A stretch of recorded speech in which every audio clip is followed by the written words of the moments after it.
चिकने चिकने एक एक पत्थर उठावे और दरिया में नदी में फेंकता जाए और पूरी रात उसने उस कार्टून में भरे हुए पत्थरों को फेंका। लेकिन जब सुबह हुई, सूर्योदय हुआ, थोड़ी रोशनी आई, उजाला छाया, पक्षी चहचहाने लगे, तब उसे होश आया कि अब तो सुबह हो गई है, चलो जाल उठाओ, मछलियां पकड़नी है। लेकिन जैसे ही कार्टून जिस थैले में रात भर पत्थर समझ करके वो पानी में फेंकता रहा, हाथ में बचा हुआ एक पत्थर उसने गौर से देखा तो वो कोई पत्थर नहीं था, हीरो का थैला, डायमंड का थैला। अब से ढूंढ कर पछताने लगा, एक ही बचा, पूरी रात हीरे फेंक फेंक करके दरिया में फेंक दिए। यही जिंदगी है। अगर तुम अज्ञानी रहोगे तो जिंदगी के प्रत्येक हीरे के पल को, सद्गुरु को तुम इस तरफ उस तरफ फेंकते जाओगे, तुम्हारे हाथ में कुछ नहीं लगेगा और तुम्हें दुख हो जाएगा।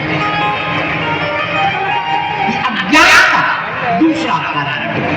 अब तुमने पूछा है इसका उपाय क्या है? इसका उपाय भी इस दुख से बचने का, जो ज्ञानी है उसकी शरण पकड़ो। वो ज्ञानी कौन है? जय हनुमान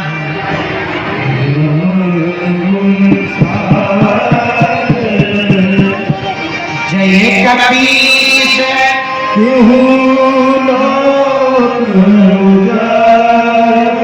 आपने पूछा कि इस अज्ञानता से, इस दुख से बचने का उपाय क्या?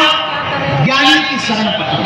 और याद रखना, ज्ञानी वो नहीं है जो बड़ी बड़ी बातें बोल रहा है।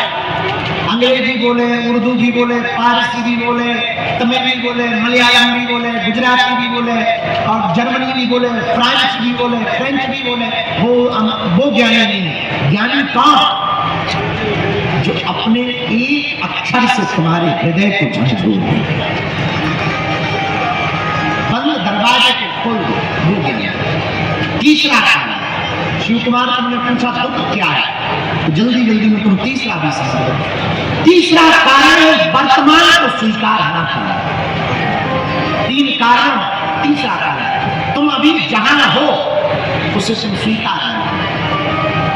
आदमी, पूरी दुनिया का आदमी जो मनोविज्ञान पर रिसर्च किया है, वो ये रिसर्च किया है, पूरी दुनिया का ज्यादातर आदमी या तो भूतकाल में जीता है या भविष्य में जीता है। जो भूतकाल में जीता है वो चिंता में रहता, जो भविष्य में जीता है वो थोड़ा सा परेशान रहता, बेचैन रहता। अब कल क्या हो, परसों क्या हो? जिसका जीवन भूतकाल में जी रहा वो टेंशन में जी रहा कि हमसे ऐसा क्यों हो गया। तो मेरे पास इस दुख से बचने का भी उपाय है। पूछो क्या? शिव कुमार